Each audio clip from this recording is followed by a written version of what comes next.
Matapos ang nakakagulat na off-season, isa na namang malaking tanong ang umuugong ngayon. Ano nga ba talagang magiging kalagayan ng Philadelphia 76ers sa Eastern Conference sa 2026 to 2027 season? Sila bang favorite sa East o higit pa doon like legit NBA title contenders? Maraming nagsasabi na ito ng pinakamalakas na roster na nakita natin sa Sixers this past few years.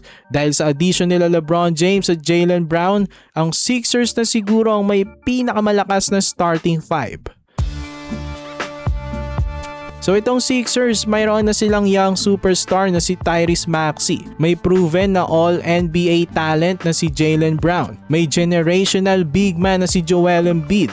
At ngayon, idinagdag pa nila si LeBron James, ang player na kinukonsiderang greatest of all time. Tapos kamakailan lang, napapirma na rin nila si Kentavious Caldwell-Pope na magbibigay ng shooting at championship experience sa team. On paper, napakalakas ng Sixers kung iisipin. Pero syempre, titignan natin ang buong picture. Titignan natin ang strengths and weaknesses ng team na to. For me, sila ang favorite sa Eastern Conference kasama ang defending champs na New York Knicks. Unang nakikitaan kong reason bakit itong Sixers ay posibleng maging number 1 sa Eastern Conference meron silang 4 na high-level scorers na kaya mag-average ng 20 plus points per game. Si Tyrese Maxey ay legit all-star na. Si Jaylen Brown ay finals MVP at proven na kaya maging number 1 option. Si LeBron James ay nagbibigay pa rin ng elite playmaking at kaya pang makipagsabayan kahit na 41 years old na. At si Joel Embiid kapag healthy, one of the best bigs sa NBA. Last season, itong 4 nga na sila Maxey, LeBron, Brown at Embiid nag-average ng 20 plus points per game. So pagdating sa scoring, napakatindi ng potential starting five ng Sixers.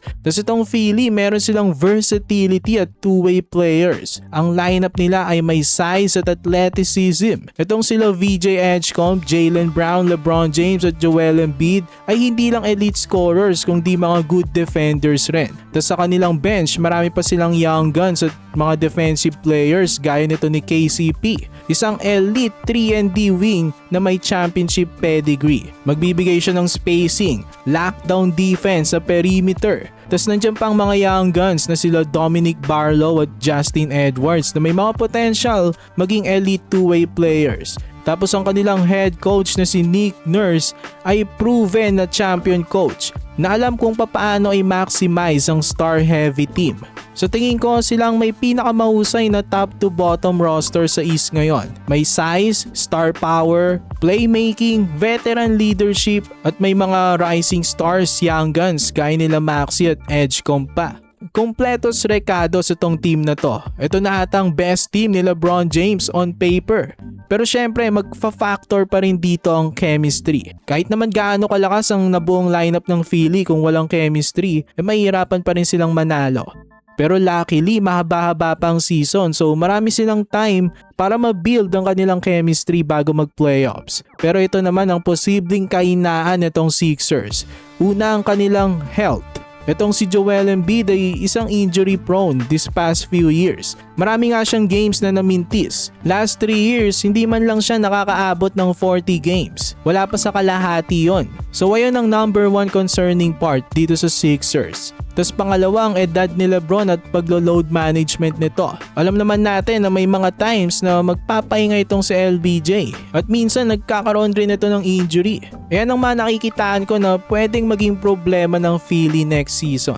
Pero kapag healthy itong Sixers, I think sa Eastern Conference, isa sila sa mga favorites. Kayo, ano sa tingin niyo mga kabakets? For more NBA content, ilike nyo ng ating video at mag-subscribe na rin sa JB Buckets.